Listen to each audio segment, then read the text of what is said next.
All right, so let's do that Pakman story because I want to get that one out the way because we're still getting like random comments on that thing even like 2 months later now. Yeah. There was that segment that we did where David Pakman pushed this whole Apollo cryptocurrency from a group called Apollo Fintech. It's for a GSX. It's supposed to be a stable coin. It's a gold-backed cryptocurrency or whatever it is.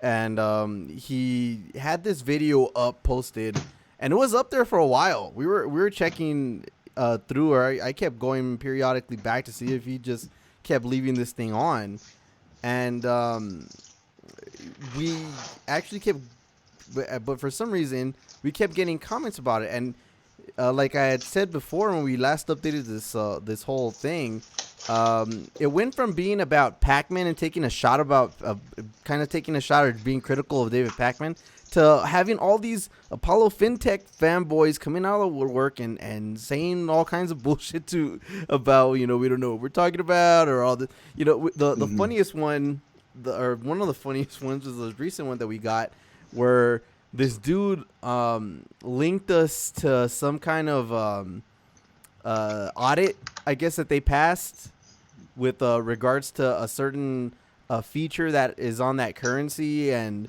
the link shows that coin is still worth like a fraction of a cent, and the company that apparently does the audit is like some, it's like not for nothing else, but it has like 600 followers on Twitter, and it doesn't. It seems like somebody they could easily pay off to go ahead and say, yeah, everything's above board. But Yeah. When we look back into the whole Pakman aspect of it, though, there was when he did his video, the Apollo Fintech account actually went ahead and tweeted that video out. So here we go. Here's another big mention from GSX for GSX from David Pakman's show. In case you missed it, watch it here. So APL, GSX, Asset Back, David Pakman show. And then now, let's see what happens when we click on it now. Oh, it's unavailable, bro. Ooh. Yeah. Yeah, that's right. You heard it. We pressured Pakman into taking his video down. Just us. Yeah, I'm not sure exactly what happened. If he was on the original video, he had a bunch of downvotes from people that knew that the shady history behind Apollo Fintech, and he had a bunch of people in the comments that were calling out the same thing.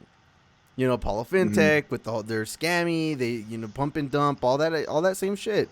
So I'm not sure what exactly led to him going back and reconsidering having that ad up or that segment up, but he went ahead and did it.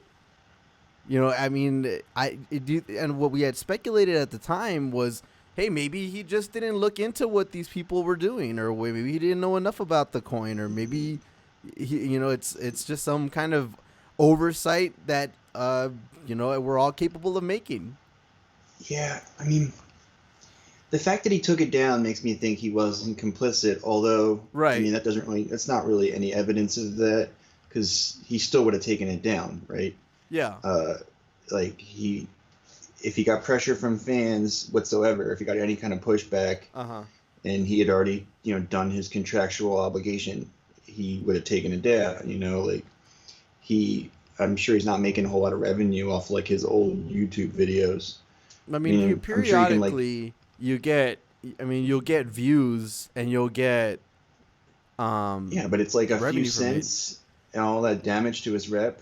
Right, but I think that's what he's factoring in is damage to his rep, because what we said in the original when we originally went over this was, why is David Pakman letting his credibility that he has? Because let's face it, he's pretty influential in lefty YouTuber circles when it comes liberal to YouTuber. Yeah, like he has what do you call it? He's like what does he have, like over 1 million subscribers?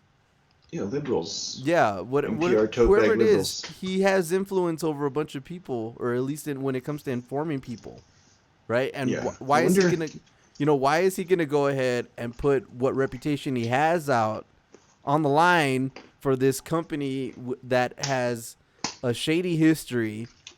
And by all performances, if you look at how the coin has gone over the last years,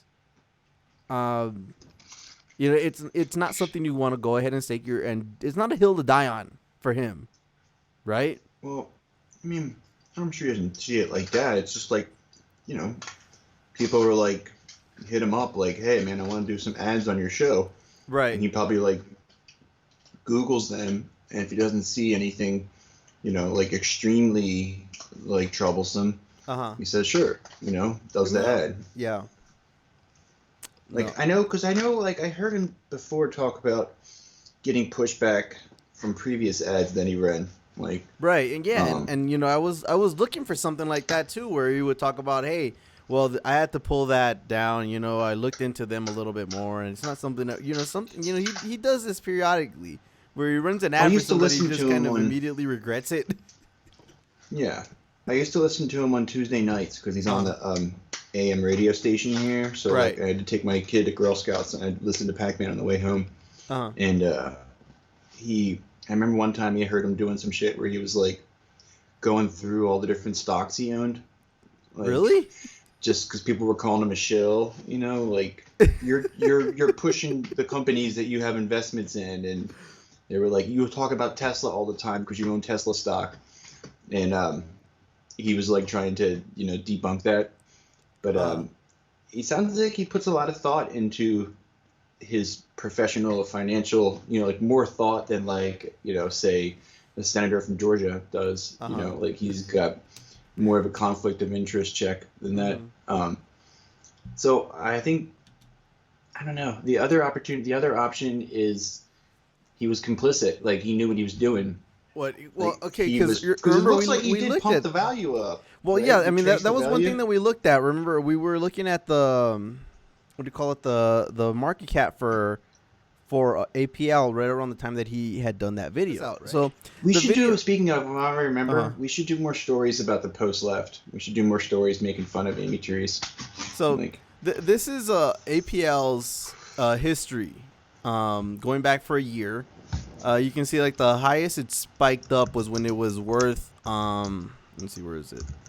Well, there we go. 0.001 cents for a little bit there back in February. When Pakman's video came out, it was about the 24th or 25th of October.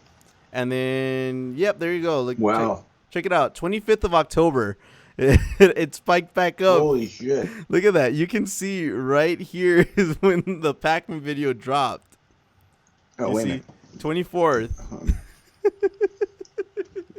Which is it, the second spike or the third spike there? This whole chain of spikes, that was when the video came out. It was right around here. Pump and dump. And then, pump and dump Pakman. And then and then by the end of it, I mean, now you can see where the coin is down here by 0.0006. So pump and dump Pakman. Yeah. Pump and dump. Pump and dump. I don't know. I mean, we should pretend that that's what happened. What, that he that he purposely went and did a pump and dump? Yeah. Yeah. Look, I mean, I would say that he'd probably call us like the Range Bernie or Busters. What does he call? He's got all kinds of like condescending nicknames for like actual leftists. What he does? Yeah, he calls us what did he was like? I haven't listened to him since like before the primary, like at least a year. But like I remember he would say like the revolutionary left. Like. If you want to distinguish, like, I just call the left, and I call liberals, right? I call Democrats. Well, I guess if you're a liberal, then you go ahead and call the revolutionary left. Makes a little bit more sense for you, right? I mean, I guess I would call them. I would say like the socialist left or the anti-capitalist left. Maybe. I feel like it's probably more descriptive. Yeah, I really like. I don't necessarily think when he came out. I mean, the criticisms that he got in this whole argument with Kyle over Medicare for all. And he did these he did these segments bashing it, kind of, and at that point was where I kind of stepped away from watching his Well, content as much.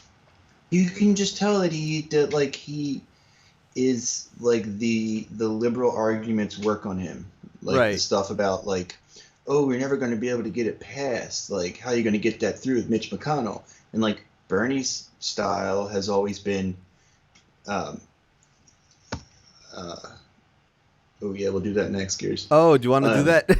Bernie's style has always been, like inside outside game, right? Uh-huh. Like people on the street pressure them, and then I work my magic inside, right? Like that was Yeah. his goal.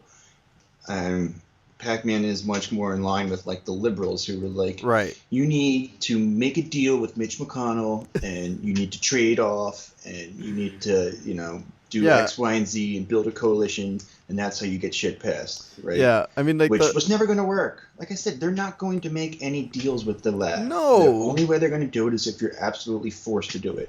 Like all of them have to be forced, like one at a time if necessary.